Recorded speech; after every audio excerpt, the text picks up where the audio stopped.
7:21 minutos, amigos. Estamos de vuelta con más en Primera Página. A esta hora revisamos el análisis respecto a la muerte del Papa Francisco, lo que le espera ahora a la Iglesia Católica y cuál va a ser su futuro pontífice. También el perfil que debe tener ese nuevo representante, ese nuevo líder de más de 1.400 millones de cristianos que hay en el mundo. Nos complace recibir a esta hora para conversar y analizar todo esto al rector de la Universidad Católica Andrés Bello, el padre Arturo Peraza. Buenos días para usted, padre, ¿cómo está?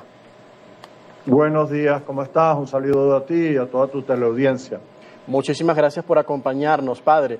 En principio me gustaría preguntarle cuál es el impacto que tiene la muerte del Papa Francisco y qué precedente deja el pontífice en su acercamiento con minorías, en su acercamiento con los jóvenes y en su posicionamiento con diferentes temas que antes quizás era un poco incómodo abordar y que él se volcó también a visibilizarlos. ¿Qué precedente deja esto para la Iglesia Católica en un cambio, en una época de adaptación también a los nuevos tiempos? Yo creo que el Papa Francisco sin duda ha marcado un hito en el camino de la Iglesia Católica y del camino del pontificado. Yo creo que uno puede verlo tanto puertas afuera como puertas adentro de la Iglesia. Si uno hace un análisis así, uno diría, puertas afuera, ¿qué fue importante y qué ha sido significativo entre las muchas cosas que señalar? Creo que ha sido muy importante, como tú acabas de decir, esa preocupación constante y permanente por el tema de los pobres, por el tema de los migrantes. Desde el primer momento él va a Lampedusa, una isla que queda en el mar Mediterráneo, donde llegan los africanos en situación de migración, un poco para poner delante de los ojos del mundo este problema que además en América Latina y en nuestro contexto golpea de manera muy, muy importante. Entonces, ese tema para él fue un tema muy, muy querido. El tema, en definitiva, de la situación de los pueblos más vulnerables es un tema fundamental. Este tipo de elementos de subrayado que tiene su pontificado, tan vinculado a su condición de miembro de la Iglesia Latinoamericana, en donde los temas de la justicia social son temas fundamentales en el camino de la fe. Yo creo que cada, digamos, comunidad cristiana tiene elementos que subrayan alguna dimensión, sin negar los otros, subrayan algunas dimensiones y sin duda el tema de la justicia social es uno. Y junto con él, y dentro del marco de la justicia social, estuvo la preocupación por la casa común, por el medio ambiente y la ecología. Este punto de darse cuenta de que estamos destruyendo nuestro planeta, estamos destruyendo el hábitat, que esto golpea particularmente a las poblaciones más vulnerables y más pobres y que tenemos una responsabilidad común, los seres humanos, en la conservación de la naturaleza. Eso fue un elemento casi profético, porque desde que antes que empezaran las reuniones en el sistema ONU para dialogar esto, el Papa se pone al frente con la Laudato Si. Quizás el nombre que él elige, Francisco, tiene este doble vínculo en San Francisco de Asís, el tema de los pobres y el tema del cuidado y el cariño a la creación. Junto con eso, sin duda hay un trabajo, digamos, pueden haber muchas cosas hacia afuera, como tú acabas de decir, sí, el vínculo con la gente joven, el diálogo con realidades complejas, pero hacia adentro yo creo que reformas importantes, el tema de la transparencia en las cuentas del Vaticano, especialmente en el BIOR, el enfrentamiento al tema de los abusos sexuales, fueron dinámicas que fueron importantes para la Iglesia Católica en su proceso de mejoramiento y de reforma interior, en lo que se empecinó Francisco y que en definitiva terminan en el camino de la sinodalidad como un aporte que él ha hecho a la Iglesia Católica. Padre, ¿y qué representó para la Iglesia y para esta parte del mundo que en el Vaticano existiera el primer Papa latinoamericano y de todo el hemisferio sur? ¿En qué contribuyó también eso con su figura? Bueno, como te dije, creo que el subrayado en los temas de justicia social y medio ambiente ha sido importante. Yo creo que también el tipo de modo de aproximarse y de relacionarse es un modo mucho más afectivo, menos formal, mucho más sencillo, mucho más humilde. Gracias a Dios los pastores en América Latina son gente muy, muy cercana a sus comunidades, a sus pueblos, porque les toca visitar caseríos, comunidades. Si hay algo que es capilar, es la iglesia, y particularmente la iglesia latinoamericana, que está muy metida en muchas situaciones de comunidades empobrecidas y vulnerables, y no era la excepción. Francisco, como arzobispo, está en Buenos Aires, está montado en un metro, va a las villas miserias, trabaja con sus curas en las zonas más populares, y eso marca el estilo de pontificado al final de un hombre cercano a las situaciones de pobreza, hacia las situaciones de miseria de la gente, que también tiene símbolos en el mismo Estado Vaticano. Entonces creo que marcó un estilo de mucha sencillez y humildad que le vino muy bien al ambiente del Vaticano. Entendemos que ahora la iglesia está en sede vacante. ¿Cuál es el proceso que sigue ahora, también con la presencia del camarlengo? ¿Cuál es su función en este momento? Y también en qué consistiría el cónclave que inicia en los próximos días. Claro. Bueno, ya vimos el primer rito, que además nos informó de la causa de la muerte del Papa, que fue un ictus. Lo primero normalmente es la constatación de la muerte del Papa, que la tiene que hacer un médico, y el camarlengo. El camarlengo es una suerte de administrador, no tiene las potestades del Papa, sino que gestiona la administración ordinaria del Vaticano mientras dura la sede vacante, y su función fundamental es organizar el funeral y la convocatoria al cónclave. Pero no es que tiene poderes de decisión particular, todo queda suspendido. Incluso iba a haber la canonización de Carlos Acutis, y esto va a tener que esperar como acto formal, porque bueno, ya es santo, pero igualito, digamos que el acto formal o la liturgia la tiene que llevar el pontífice, y en este caso estamos en sede vacante. Entonces, bueno, bajo esta situación de sede vacante, él tiene que llevar la gestión administrativa, organizar el funeral, que es lo primero que veremos.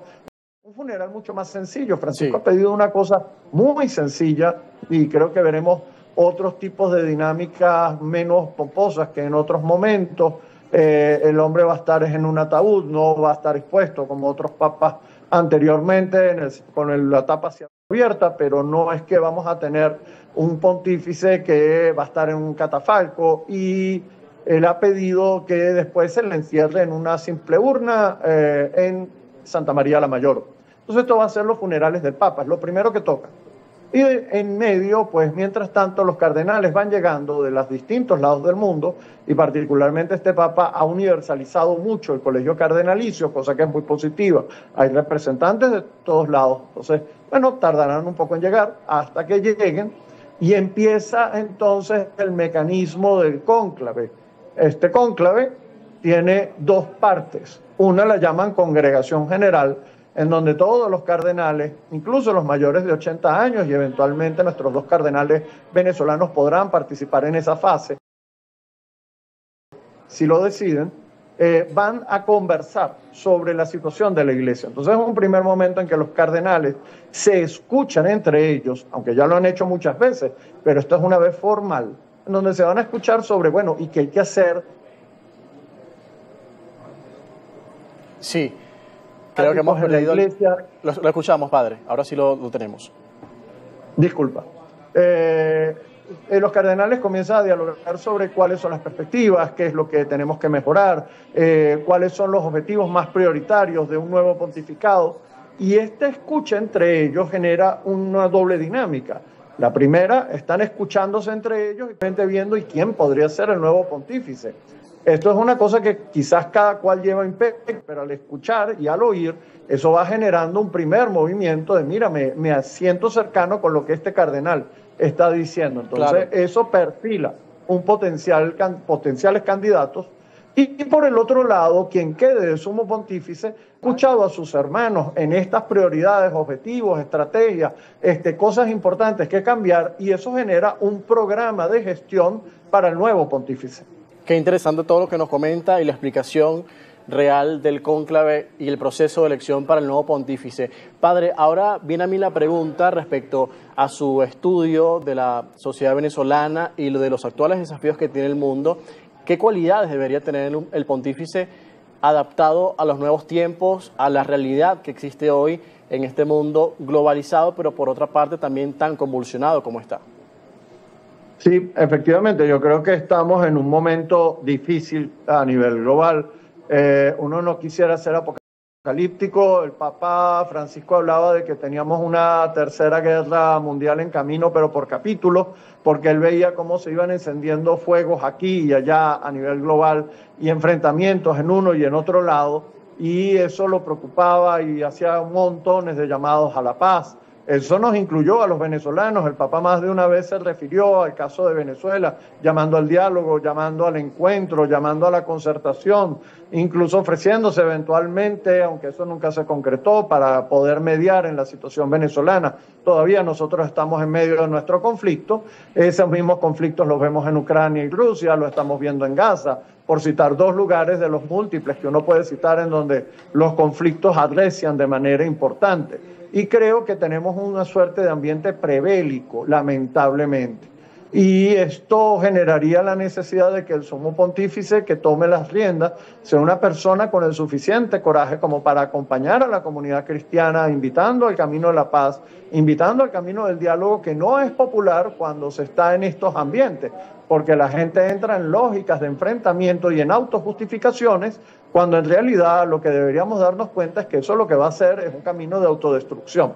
Entonces, bueno, le toca a este Papa un momento difícil en ese sentido. Le toca también continuar en los procesos de reforma que emprendió Francisco dentro de la Iglesia, tanto para mantener los elementos de transparencia en el sistema de contabilidad del Vaticano, mantener un Vaticano muchísimo más humilde. El camino de la sinodalidad va a ser un elemento importante y, sin duda, una voz ética y moral de la Iglesia que debe ser sostenida, y que Francisco sin duda fue en ese sentido un paladín, una persona importante y significativa para muchísima gente a nivel planetario y especialmente para la gente más pobre, y creo que el Papa en definitiva se debe referir a ese pueblo sencillo y pobre que conforma la mayoría de la comunidad cristiana. Finalmente, padre, sus consideraciones respecto a la contribución que tuvo el Papa Francisco con las causas en Venezuela, la del doctor José Gregorio Hernández y la de Madre Carmen Rendiles, esos dos en particular muy presentes hasta sus últimos días, estas últimas semanas. Nos referimos a sus anuncios de canonización que él hizo durante este proceso difícil que atravesó de salud. Así es llamativo que justamente al final de su pontificado y bueno, ya en un estado de enfermedad importante como estuvo en el Gemelli, pues él haya decidido firmar esos documentos. Debo decir que eso no es que se improvisa, no es que alguien dice, mira, mándame la carpeta de fulano. Eso no funciona así en el Vaticano, es una institución, es un proceso, pero esos procesos ya estaban madurados y evidentemente requerían la firma del Papa, y el Papa pudo perfectamente haber dicho, bueno, dejen que me mejore y entonces me encargo de esto. Y no, él siguió trabajando en el Gemelli, a pesar de su situación de salud. Todos vimos la dificultad respiratoria al final de su vida, y aún así de los temas que tuvo presente fue justamente a estos dos santos venezolanos y particularmente a José Gregorio Hernández, a quien él le tenía muy especial afecto. Y esto creo que es una reivindicación a la fe de nuestro pueblo venezolano. Creo que de alguna u otra manera él se ha encomendado a estos santos y en esa encomienda ha entrado al tránsito final de su vida. Es llamativo, él dice en su testamento que él tenía muchísimo temor, no a la muerte, sino al sufrimiento, pero a Dios gracias, entiendo por el tipo de enfermedad que al final se lo llevó, que a Dios gracias no hubo una situación ni una prolongada sufrimiento en la muerte, sino que fue pues un ictus, lo que es un accidente de cerebro cardiovascular que bueno, que al final pues ha permitido su tránsito a la casa del Padre.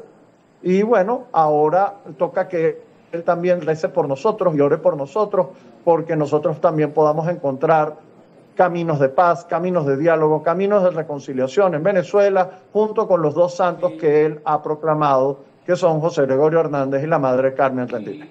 Muchísimas gracias por acompañarnos estos minutos, padre Arturo Peraza, complacidos de que nos haya incluido en su tiempo para conversar sobre este tema tan importante. Hasta luego y muchísimas gracias a ustedes, que Dios nos bendiga a todos en este tiempo de Pascua. Bueno, amén, que tenga feliz día usted también. Con nosotros el padre Arturo Peraza, rector de la Universidad Católica Andrés Bello, además abogado y doctor en ciencias políticas, conociendo a fondo la realidad actual de la Iglesia Católica tras la pérdida del Papa Francisco, el proceso que inicia ahora, pero además el funeral que podría realizarse el próximo sábado, según lo anunciado por medios del Vaticano. Además, como ya les decíamos, comenzó a ser expuesto el cuerpo del Papa Francisco este martes en la Capilla Santa Marta, el lugar en el que residió durante su pontificado, y luego también va a ser enterrado en la Basílica de Santa María la Mayor, según la petición que él mismo hizo a través de su testamento. Son los últimos detalles que tenemos desde el Vaticano.